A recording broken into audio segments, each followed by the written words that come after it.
Hi students, ఒక మంచి రాజు అవ్వాలంటే లా అండ్ అడ్మినిస్ట్రేషన్ వార్ఫేరే కాకుండా ఫిజిక్స్ కూడా తెలిసి ఉండాలి. ఎందుకో ఈ వీడియో చూడండి. బాహుబలి మూవీలో బాహుబలి శివగామి దేవిని ఎలిఫెంట్ అటాక్ నుంచి రక్షించడం కోసం ఒక రథాన్ని పుల్ చేస్తున్నాడు.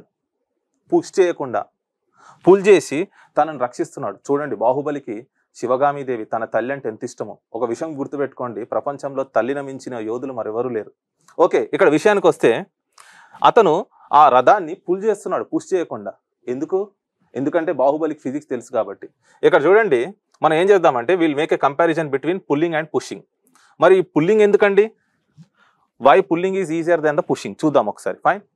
సో ఇక్కడ చూడండి, మనం అక్కడ ఆ రథం టైర్ తీసుకుందాం.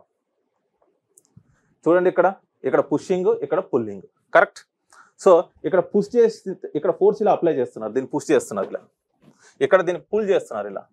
సో ఇక్కడ ఫోర్స్ ఇలా ఉంది కదా, it is making horizontal components తోటి టీటా యాంగిల్ చేస్తుంది. ఇక్కడ దీన్ని కాంపోనెంట్స్ గా రిజాల్వ్ చేయండి. ఎక్కడైతే యాంగిల్ చేస్తుందో అది కాస్ టీటా కదా, other side it is sine theta. So ఇక్కడ గ్రావిటేషనల్ ఫోర్స్ ఉంది mg, ఇక్కడ కూడా గ్రావిటేషనల్ ఫోర్స్ ఉంది. So this are force F అండి. సో ఇప్పుడు మీరు కాంపోనెంట్స్ గా రిజాల్వ్ చేస్తే it is F cos theta, this F sine theta. ఇది కింద యాక్ట్ అవుతుంది. ఇక్కడ ఇది పుల్ చేసేటప్పుడు ఫోర్స్ ఇలా ఉంది కదా, ఇక్కడ యాంగిల్ టీటా అండి. Fine. So this is F cos theta, this is F sine theta. మీరు ఇక్కడ గమనించవచ్చు, this is horizontal component is responsible for the moment కదా. ఇక్కడ కూడా మీరు ఇక్కడ గమనించవచ్చు, ఇక్కడ mg గ్రావిటేషనల్ ఫోర్స్ మరి అప్లై చేసిన ఫోర్స్ ఇక్కడ యాడ్ అవుతున్నాయి, రెండు ఒకే డైరెక్షన్ లో ఉన్నాయి. ఇది ఎఫ్ సైన్ టీటా, ఇది mg. ఇక్కడ ఇది ఆపోజిట్ లో ఉందండి. సో అంటే ఇక్కడ ఫోర్స్ ఏమవుతుందండి, ఇక్కడ mg plus F sine theta అయింది నార్మల్ ఫోర్స్, ఇక్కడ mg minus F sine theta normal force. Fine. So మరి దేంట్లో ఫ్రిక్షన్ ఎక్కువగా ఉంటుంది? ఇక్కడ అడిషన్ అయింది, ఇక్కడ సబ్ట్రాక్షన్ అయింది. అంటే ఇక్కడ తక్కువ ఫోర్స్ ఉంది కదా, ఇక్కడ ఎక్కువ ఉంది normal force. So frictional force ఏంటండి? Friction force is equal to mu into normal force. Mu అంటే ఇక్కడ coefficient of friction. Fine. So అందుకని మీరు ఇక్కడ గమనిస్తే ఇది నార్మల్ ఫోర్స్ అవుతుంది, ఇక్కడ ఇది normal force. Normal force pulling లో తక్కువగా ఉంది పుషింగ్ తో కంపేర్ చేస్తే. సో అందుకని మీరు గమనించవచ్చు, ఇక్కడ pulling is better than pushing andi. So in pushing, frictional force is greater than that of in the case of pulling. Fine. So when you push, you to add some normal mg, so friction also increases. But in the case of pulling, at time you are pulling, decrease the normal, so friction reduced and it becomes easier. Okay.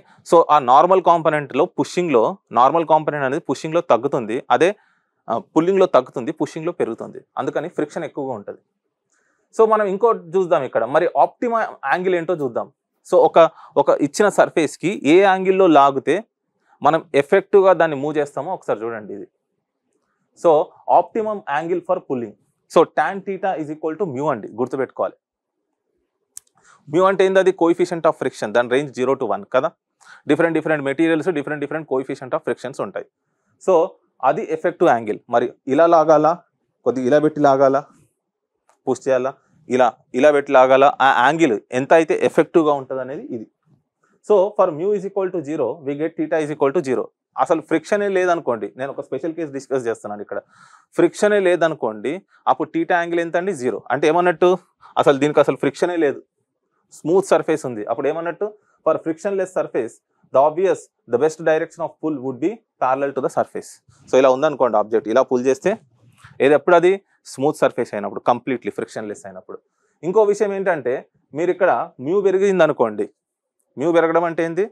Coefficient of friction పెరిగింది అంటే అది ఎక్కువ rough surface అయింది అనుకోండి, so theta కూడా పెరుగుతుంది కదా. Fine. So increasing mu the optimal angle also increases. Fine. So మనం ఇక్కడ ఏం అబ్జర్వ్ చేసామండి?